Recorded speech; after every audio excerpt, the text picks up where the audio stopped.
Hello, everybody. We are sitting here again with Ray for another discussion. Up until now, we've had several parts of a series called Disclosure, a lot of information. The first 4 parts was featuring Ray, and the 5th part was featuring somebody who I would say works under Ray, if we can say that. Her code name in the organization is the Black Widow. Obviously, that's not her real name, but everybody does have a code name within the organization. So my intention of asking Ray to come back beyond all the questions that you all asked me to ask him in an upcoming interview was really to ask him all your questions, and whatever comes up, I wanted to make this more calm and natural. And yes, I do have a lot of your questions in front of me, but more of a free-flowing conversation without any form of structure.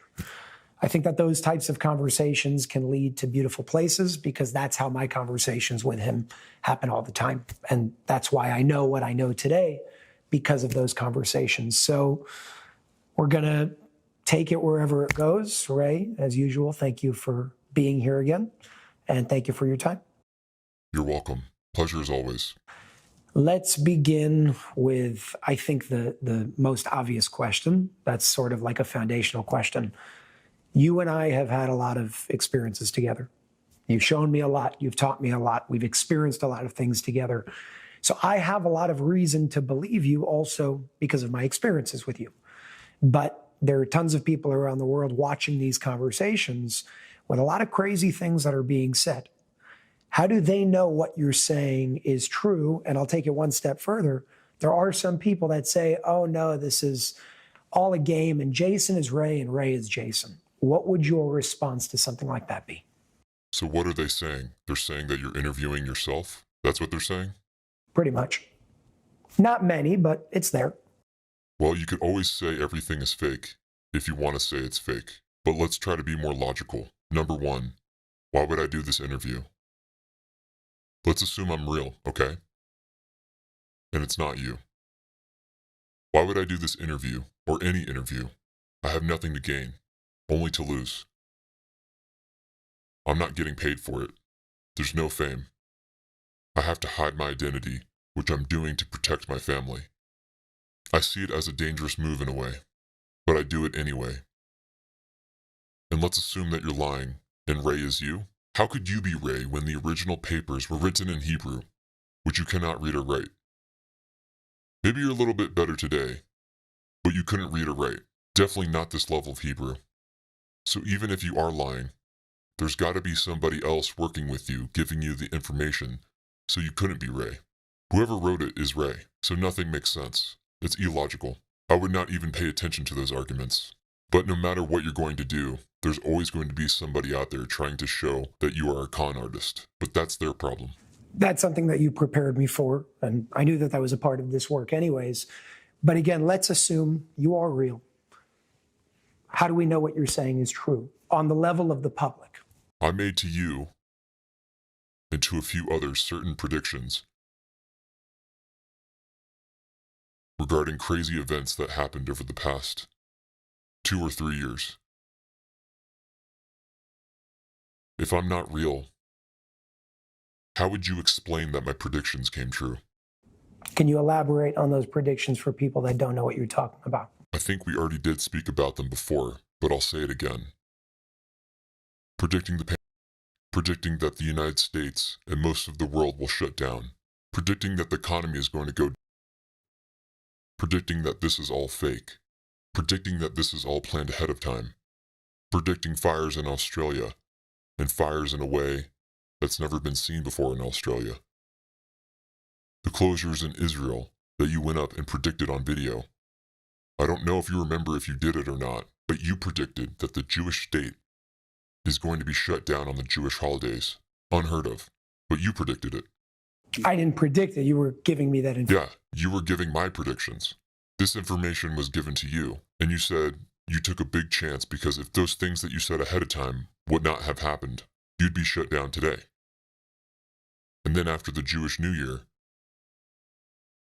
I believe it was, you made another prediction that in Passover, Israel will be shut down again. I believe it was Passover. and Israel was shut down again. Unheard of. Even in times of war, the country is never shut down, especially on holidays. Israel went through many wars.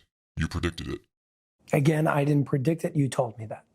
Yeah, so again, I'm not trying to say that I'm a prophet. I'm not.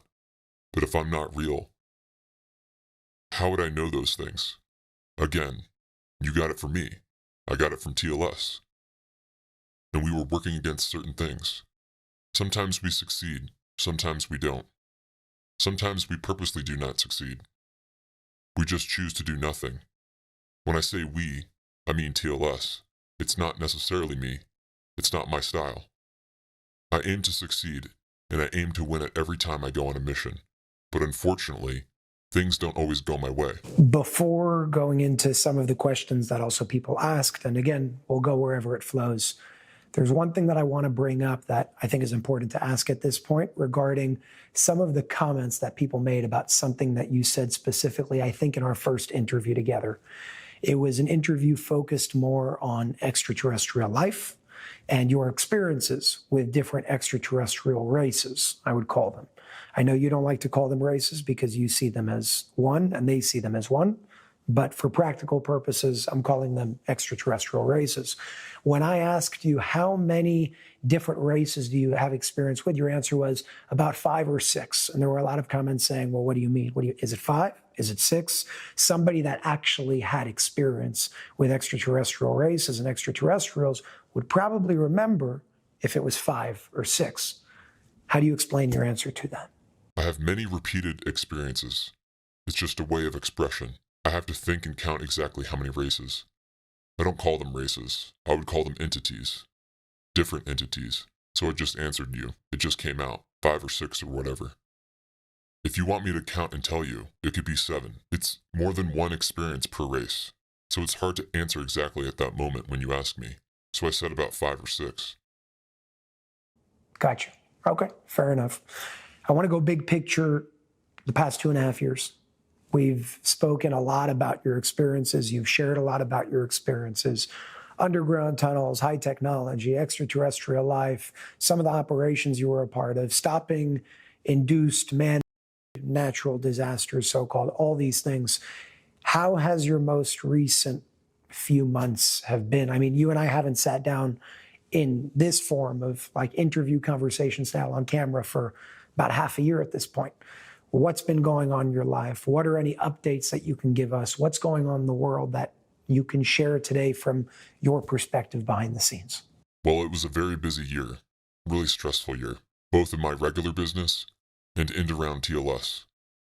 I know from our conversations, you've been extremely stressed out. There are some times you even speak about quitting. You don't like the way certain things are going. And then a day later, you can say, you know what, I had a conversation with D, for example, and you may have had a change of heart. So I see a lot of back and forth in terms of the way you see things, both hopeful and then without hope whatsoever. Where are you right now in terms of your stance with what's going on in your work with TLS specifically?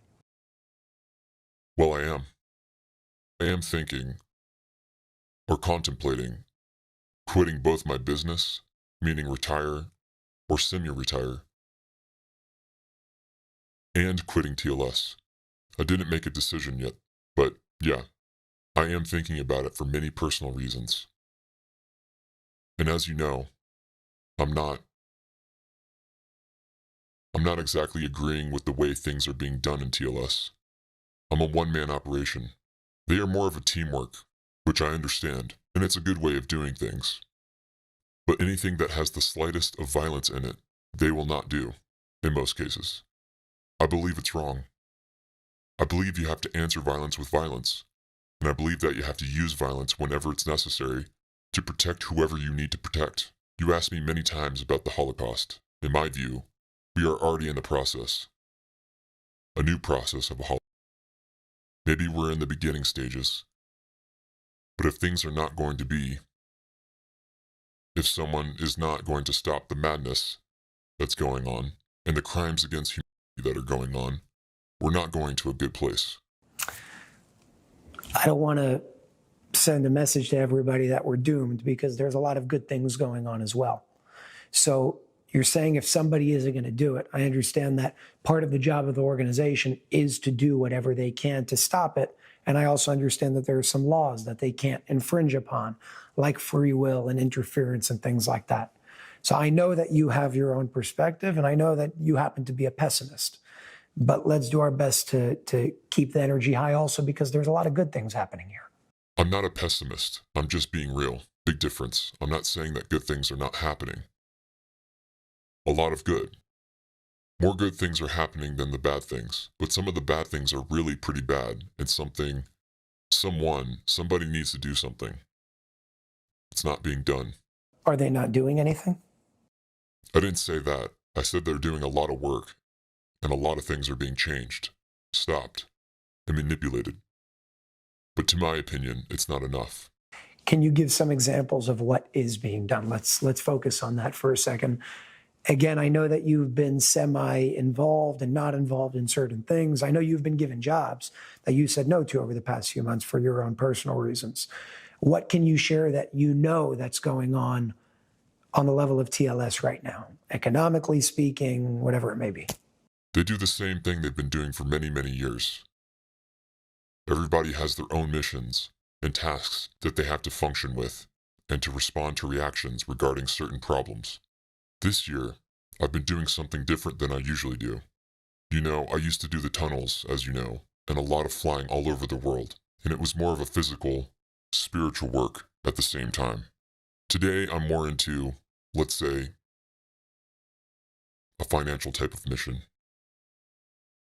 Can you elaborate on what that means? Let me try, but it's not going to be easy to explain. I can't say too much about it, but what I can tell you is that I'm trying to create certain humanitarian work, a project, or projects, in order to help others, especially those in need. When I say financial, I mean collecting money in certain ways in order to not only provide for others, but in order for me and those working with me on the project will be able to continue this legacy when I'm gone. And in order to, through this power of money, because everything works on money today, as you know, is to take down certain targets in a manner that is not violent, so it would be okay with TLS. The operation that you're talking about, is this something that TLS tasked you with, or did you decide to do something on your own? No, it's my project. It's my idea, but I did get permission from TLS to do it. Did you have any resistance from them when you brought this up? I would not use the word resistance. I would use the word reluctance. How long have you been working on this project that you're talking about? This past year. It's probably going to take another year or two to complete. It's either I succeed or I will not succeed. There's nothing in between. Is it dangerous? Every day of my life is dangerous. There's a danger there. Everything is dangerous. Me sitting here with you and providing this interview, this discussion, it's dangerous. Not only for me, but also for you. I told you this, and I warned you, because you have a lot of sick people out there. And certain people, the elite, the psychopaths, they don't like people like me and you. We bring awareness to the world, trying to wake up people. People are waking up. We bring a different point of view into this game, and they don't like it. You mentioned, and I still want to speak about this operation to learn a little bit more of whatever you can share. You mentioned something having to do with collecting money. Is it collecting money? What are you doing exactly? Are you raising money? Are you taking donations? What are you talking about? No donations. Let's say I'm trying to grab money from the evildoers and provide it to the needy.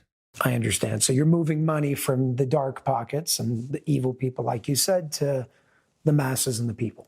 To the needy people, yes. Needy, health, what are you talking about? Health, clothing, food, everything. Gotcha. What do you know when it comes to this whole thing that a lot of people are speaking about, QFS, the quantum financial system, NESARA, JASARA? Do you know anything relating to that? Any reality behind that? How real is it, and what's going on? QFS is very real. It's already in motion. You can check with your banker. He will tell you. Or maybe not your banker, but his boss. But it's already in motion.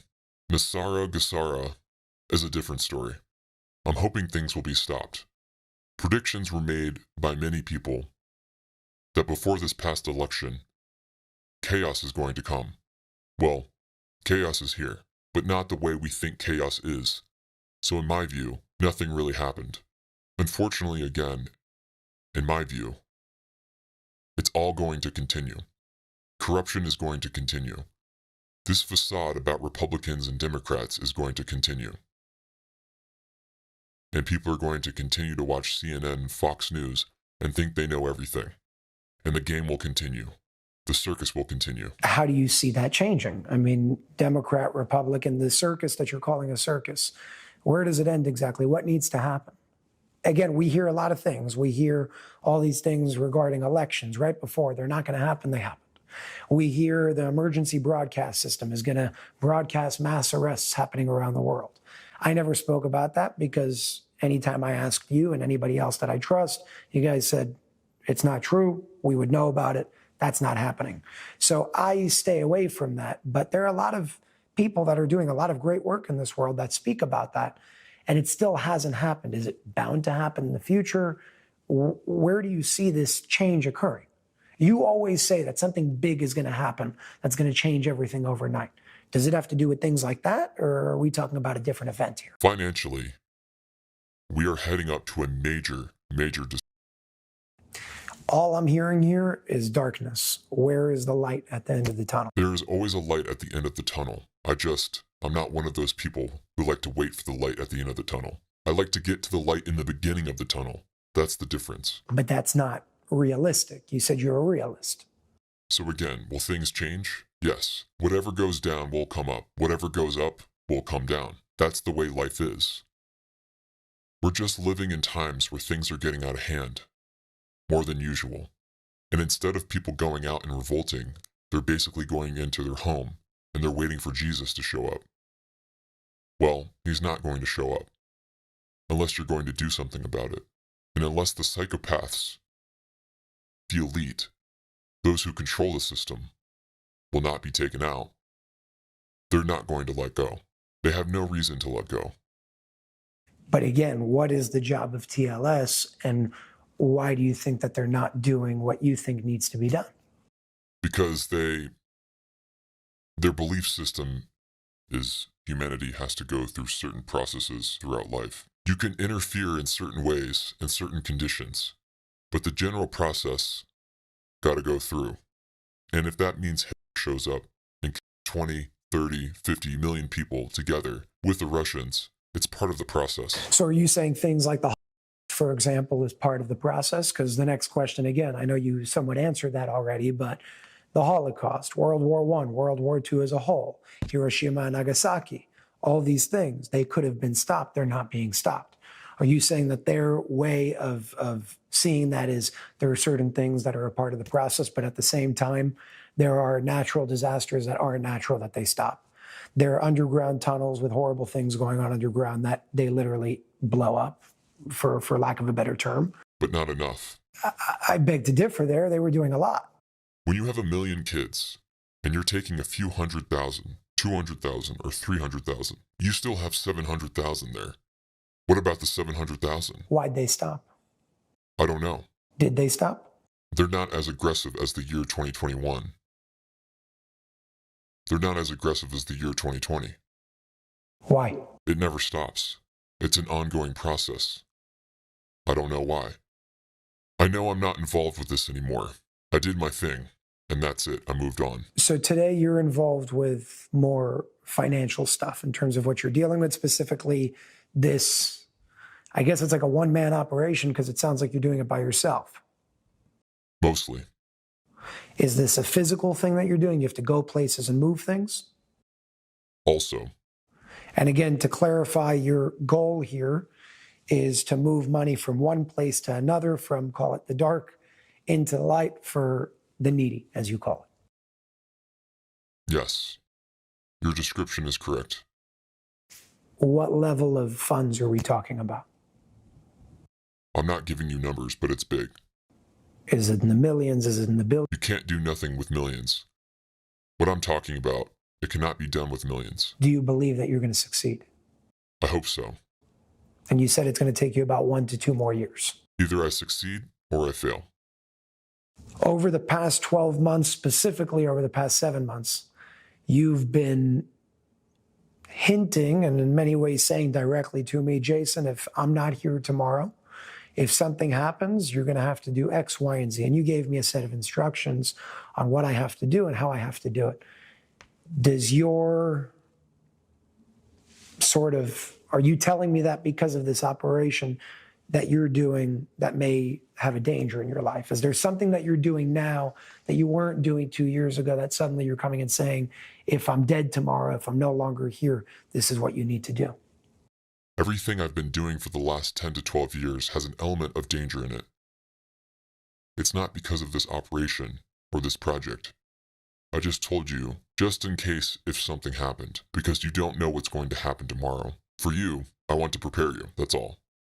Are you preparing yourself for something that may cause you to not be here anymore? I'm preparing my family without them understanding what I'm doing.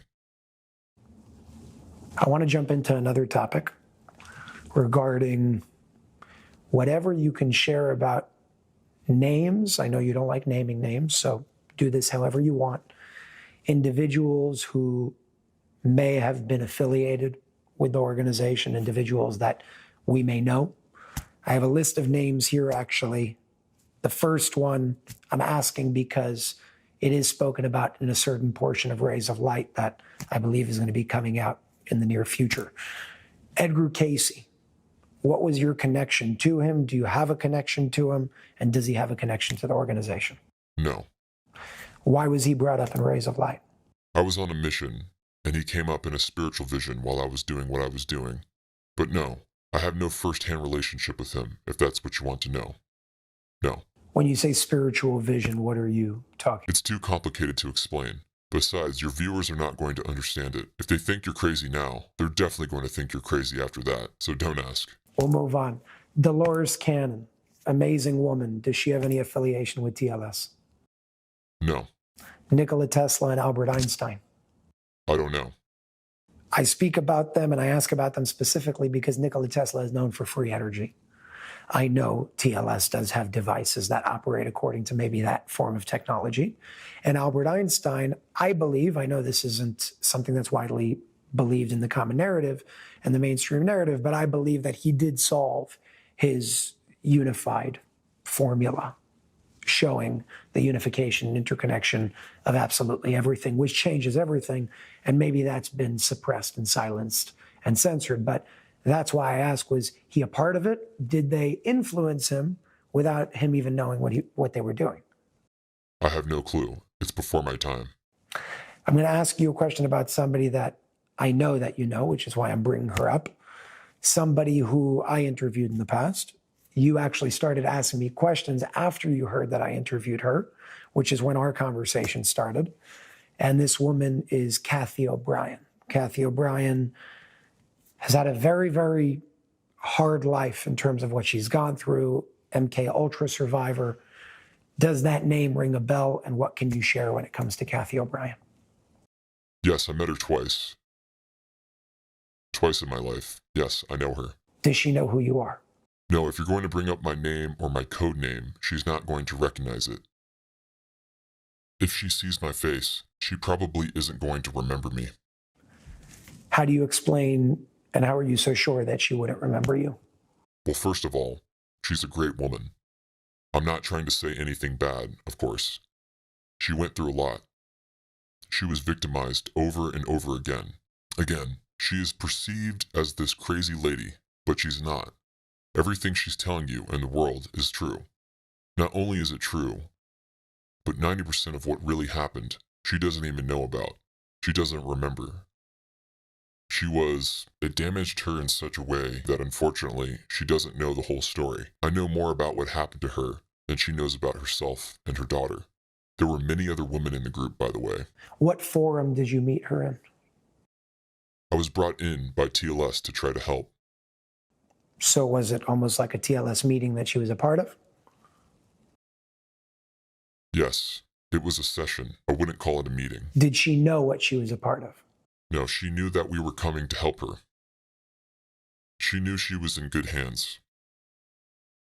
She has a specific very close friend who somehow was connected to TLS and brought her in to help. They wanted her to remember more, to talk more, to bring more evidence and proof. But she is only capable of doing it under hypnosis. You bring her back, she doesn't remember anything. So you're saying that that's why I guess you're calling it a session. You're putting her under a form of hypnosis to be able to remember what was going on? Not me. I don't know how to do that. Somebody else did, but I was doing something else. What was your place in that session? I needed to help her move on spiritually, but it didn't really work. Now, again, if you mentioned TLS to her, did she know what TLS was when she was in that session? She might not know what you're talking about now, but most likely she wouldn't know. She definitely isn't going to recognize the people in the room if they sit next to her right now. My job was to bring her to a point spiritually that my friend could hypnotize her to get the information out of her. The problem is when she came out of hypnosis, she forgot everything she said, but she did give a lot of information. And what was the That's how I know what I know about her, and she doesn't know. and what was the purpose of retrieving that information? Again, this is not my decision. I was there to do specific work. I guess they wanted information about those corrupt individuals and do something about it. But as usual, in the end, unfortunately, nothing was done. You're very pessimistic. But I'm giving you the facts. Nothing was done. There are many times where you and I have spoken and you're rejoicing with joy of certain things that were. Yes, but I'm talking about her. Those son of a bitch who did what they did to her are still alive and still breathing. Who are we talking about? I'm not going to mention names. Can you tell us who they are without mentioning names? High-level ranking people at the level of the White House, presidents, vice presidents, and so on. That did what? Abused her. I'm not going to give you details. Abused her physically. In every way possible. And her daughter. I never met her daughter, but yes. Kathy has written books about this and she shares it publicly. I know. How do you think she's still alive today? I find it amazing. Do you believe that Kathy has any form of protection? I know she does. And when you say you know she does, are you speaking on behalf of TLS? Yes. Physically, spiritually? Physically. Spiritually, they tried. It doesn't work. I want to speak more about an operation that you've told me about in the past. I think it happened a few years ago, before you and I were doing any of this, and before you and I, had our interaction and all that. Regarding TLS and work that they've done that you were a part of that is questionable on the surface, that I'd like to bring to awareness and just see your response. You're the first person to know, because you've also shared it on camera multiple times, that organizations like the CIA and the KGB and the Mossad and all those organizations are extremely corrupt. Okay. I know you said NASA is extremely corrupt. I think we all know that as well. Correct. At the same time, there was an operation that I know that you say TLS worked in conjunction, not with, but in conjunction with the Mossad to get something done. How is it that if these organizations are so evil, TLS would work in conjunction with them on certain operations? If the agenda fits the needs of TLS, why not? So what happened in that case with the Mossad that they chose to work in conjunction with them? There was a problem that they couldn't fix on their own, and they asked for help, so we came to help. Are there any details you can give about that problem? Details? Be more specific. What do you mean by details? I know it has to do with plutonium being confiscated. Can you speak more about that? It was more of a smaller nuclear device. That was being taken away out of somebody's hands. No, it was hidden in a structure. They couldn't find it. When you say they, you're speaking about the Mossad. Yes. So does the Mossad know TLS exists? Did they call TLS? Of course. Do they know that TLS exists? Of course. What do they know about TLS? Well, everybody knows now. But again, you're saying that the Mossad are the evildoers. So in what world would the evildoers, the people that TLS is trying to take out and down, call TLS and say, hey guys, we need your help? No, the Mossad is not the evildoers. The Mossad is a corrupt organization, such as the CIA. They do corrupt things for the government who employs them. It's different. Most of those guys are very, very good guys, very brilliant, strong guys, with a lot of life experiences, and they believe in what they do, and they do their job. Most of them don't even understand how corrupt the organization is. That's how things work.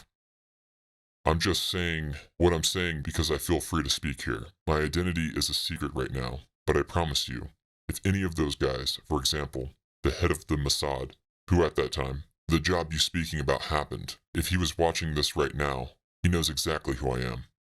By name. Yes. Did he ever try to work with you other than that job? Yes, I told him I'm not working with anybody. What did they want from you? To continue. They were so impressed about what happened that day. They wanted to work directly. And I told them I'm not working for you guys. Why did you choose not to? Because I don't trust them. Especially the head of the Mossad. So is it fair to say that the head of the Mossad is probably not the greatest guy? This specific one? Yes, he left in shame. You said they were impressed with your job. What'd you do exactly? I know what you did. I just want you to say it. I was able to, first of all, find the device, retrieve it, and get rid of it. I know that there are amazing details that you can share here. You could share pieces of it. Don't tell me you can't. What do you want me to share? I was under major gunfire. We were exposed in a very short time. I don't know how it happened, but we got exposed. Major gunfire. A lot of people were killed. Not on our side. A lot of people were killed. They took me out with special vehicles, and I made it out safely. You didn't get hurt at all, None of us did. That day, none of us. even with all the gunshots. Nothing. Absolutely nothing. None of the soldiers that were there got hurt. Nobody got hurt. Did you have to use any form of like supernatural abilities during that operation to do what you needed to do? Of course. Can you elaborate? I had to find the device. How do you do that? I can't tell you. Big picture. What do you mean, big picture? You can share big picture. I can't share big picture. I have my tools. I go to work. I retrieve. I go out. That's it. I'm done. My job was done in 20 minutes. Did the individuals that were a part of the unit in the Mossad that sort of escorted you see you and what you were doing? Yes. How did they react? Because you do weird stuff with your objects and your tools and, your movement to find what you're looking for. Well, they were told in advance. They were very young soldiers. They never experienced such a thing. They were told in advance to do exactly as I say, not to react to anything I do, and just to guard, just in case something happened on the inside. There were another 100 soldiers on the outside. There were 20 inside the building. Oh, so you were a big unit. Yes, it was a major operation. Wow. 20 minutes in, out, and you were done. We had to dress in certain outfits to fit the neighborhood.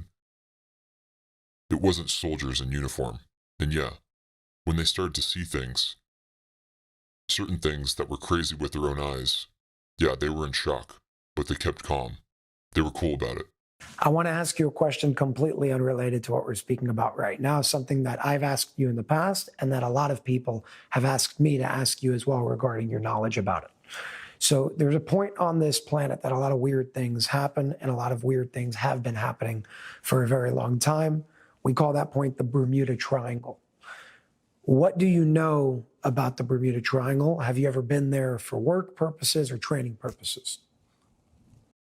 I was there once for training purposes. How long of a period of time? How long I was there? 12 hours. By boat? By plane? It doesn't make a difference. I was there. Physically? Yes. What was your purpose for being there? Training, I told you. Training what? I was going through training. And what were you doing? Someone was teaching me certain energies and how to manipulate them and how to retrieve them and how to use this magnetic energy that everybody's speaking about to your benefit in order for you to recharge yourself, in order to recharge others. Can you explain the weird things that are going on there? A lot of missing planes and ships and what they call like electronic fog and all these things. What's going on there if you know and if you can share? It's not electronic fog. It's frequency fog, if you want to use this word. Everybody speaks about magnets. It's not like if you dive in, you see the magnets. It's not magnets, it's frequency magnets. That depending what's happening at a specific moment, this frequency can pull you in, or this frequency can eject you out. What would cause for a pulling in or a radiating out? It's according to the energy field, action or reaction, at that moment underneath the surface of the water, the surface of the bottom of the ocean, I mean. Does it have anything to do with the core of this planet? Of course. And what's the purpose of that happening there? Like, what's the significance? Is there any control over it? Is it random?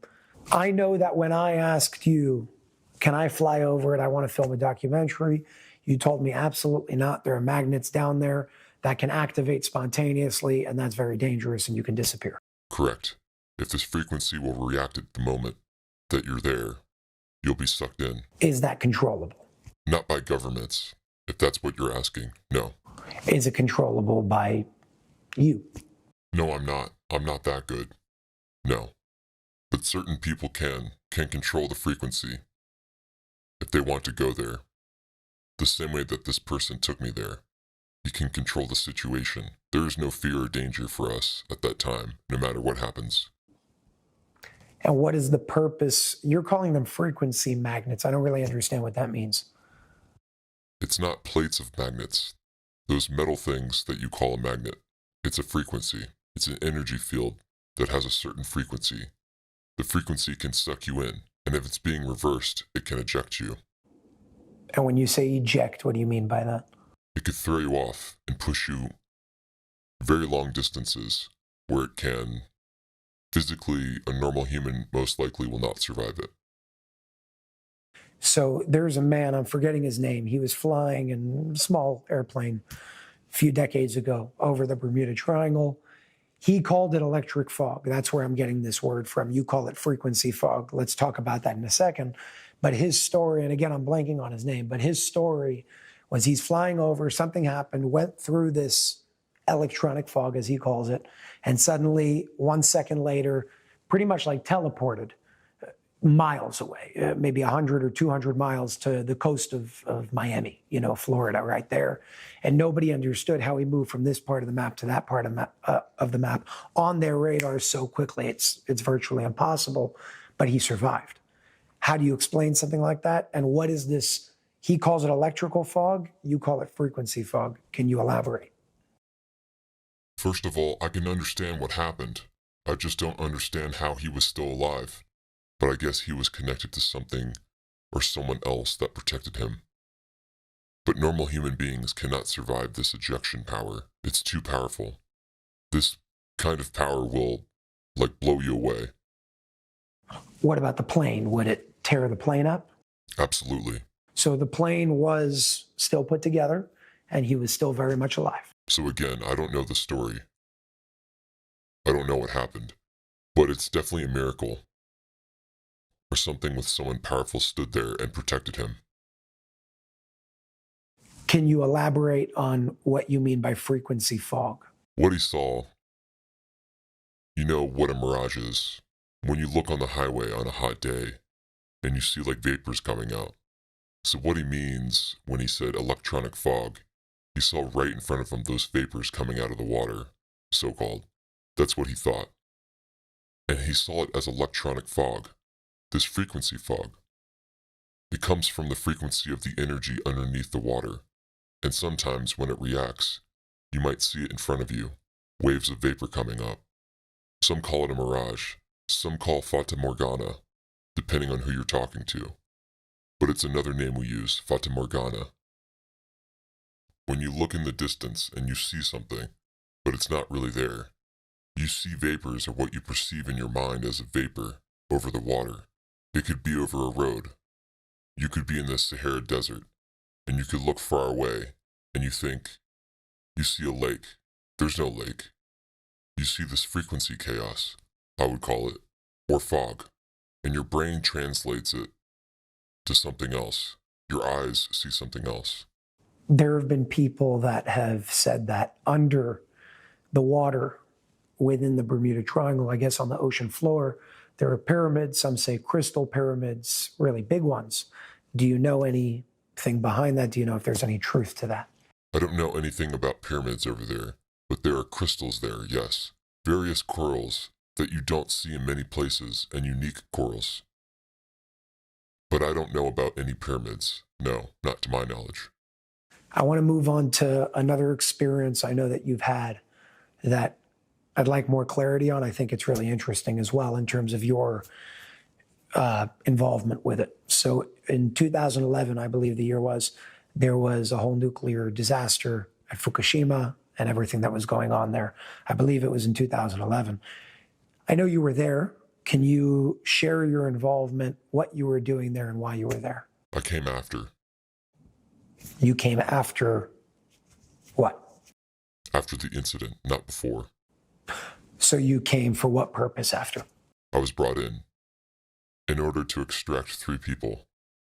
One of them was my boss. They flew you out? Doesn't make a difference. I was there.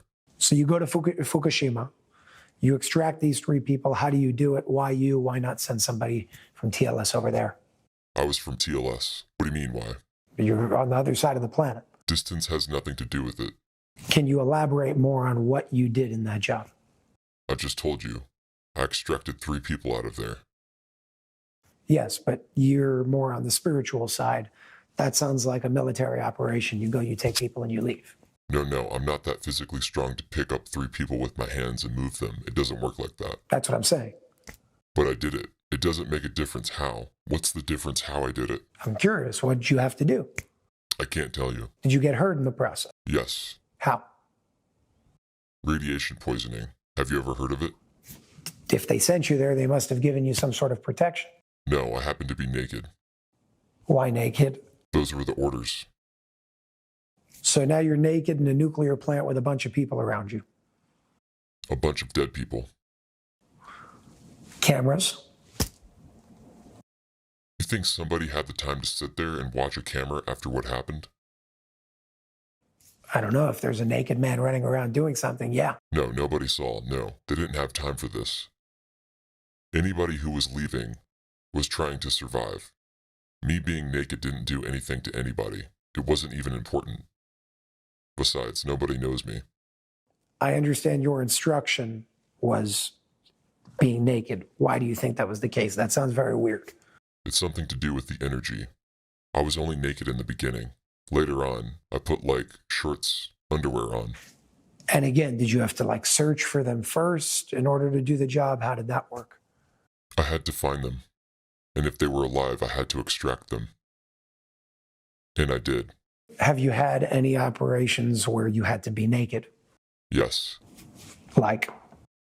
I'm not going to talk about me being naked right now. It's not important. What do you mean? Tell me. I can't tell you. Mexico. Mexico? What happened in Mexico? I know you were naked in Mexico. I don't even remember. I don't know what you're talking about. You were in the cave underground, in the big crystal cave. Yeah, okay, now I remember. So... Talk to me. What was going on there? It was hot. You were naked because it was hot? No, but if I would put clothes on, it would be hotter. But where does the need for not having clothes on your body come in spiritually? That's my question. I know it's funny, but where does it come in spiritually? It changes your energy. How? How does that work? I don't know exactly how to explain it. I just know it changes your energy. And if you have to do certain things, sometimes you have to put clothes on, or it's okay to have your clothes on. But sometimes you have to get naked. Are there people looking at you? If I'm alone, no. If there are other people there, yeah, but they're probably naked as well. It's funny when you say it out loud. Yeah, but you don't think about it at the time. You're in a different dimension. You have to understand. You don't come with the regular, you're in a different dimension. When you go there and you're looking for dead bodies that you hope are going to be alive, to take them out or whatever, it's not. You don't think of it. It's a totally different dimension. By the way, those people, when I found them, whoever had clothes on, I had to take their clothes off. How come? I couldn't extract them with their clothes on. I had to take the clothes off. Why? Because that's the mission. I wouldn't be able to get them out. You got to explain what's going on I here. just told you, it changes the energy. I did not pick them up by the force of my muscles. It's the force of the energy I had in my hands at the time by recharging, like in places like the Bermuda Triangle, for example. So you ask, what's the connection? So, you have to be recharged. Your body is a human body. It needs a certain charge to create or be able to do certain tasks with this energy. The human body cannot extract 3 people and get them out. It's physically impossible. Okay, so I feel like there's something you're not saying here because you think it may sound crazy. There's a lot of things I'm not telling you because I just can't tell you. Okay, so let's just be straightforward with something here when it comes to the extraction and how that was done, because nobody's going to understand what's going on here, and I definitely don't understand what you mean. That's what I said. We already passed crazy. It's nothing to do with crazy. You wouldn't understand even if I explained it to you. Can you try? I just told you. Certain energies have to create another energy in order to extract those humans, or what I called them at the time, energies. They're not humans at the time. They're energies that you have to take from point A to point B. You see them as humans. Yeah, they are humans, but for the purpose of our mission, they're not humans. They are energies that have to be taken from point A to point B in order to keep them alive. So now, physically speaking, how do you translate that? Because everything you just said is energetically speaking. Physically speaking, what does that look like? Are you moving them without touching them? I can't talk about that Why? because it's not important. No, I want to understand what's going on to show us what's possible. So just say it. If it happens, say it. Everything is possible. You just have to learn certain things. You have this block that you don't want to. Because I can't tell you. Of course you can. You just think people are going to think you're crazy. No. They're going to think you're crazy. I'm fine. I have no issue with anything. They know you. They don't know me, so they can take whatever they want. I couldn't care less. I just can't tell you how things. I can't give you details. You know that. But what's the difference? You go to point A to point B, you retrieve whatever you have to retrieve, and you move it. You do your job, you go home. Okay. And if you get hurt in the process, hopefully somebody can help you, and you can be okay later on. You said radiation poisoning. Did they give you any form of protection before going into something dangerous like that? Yes, What'd they give you? I had to drink some shit. Do you know what you were drinking? No, but I've drank it many times before. In what situations did you have to drink that? Or drink something like that? Traveling outside of the atmosphere or galaxy. That's also radiation. There's a radiation belt. Correct. So it's something that you're drinking that has to do with protecting your body and its field from harmful radiation. Not only that, your bones and your body will explode from the pressure if you're not going to drink it. Interesting. Okay, let's jump to some other topics here. This one's it's a sensitive one.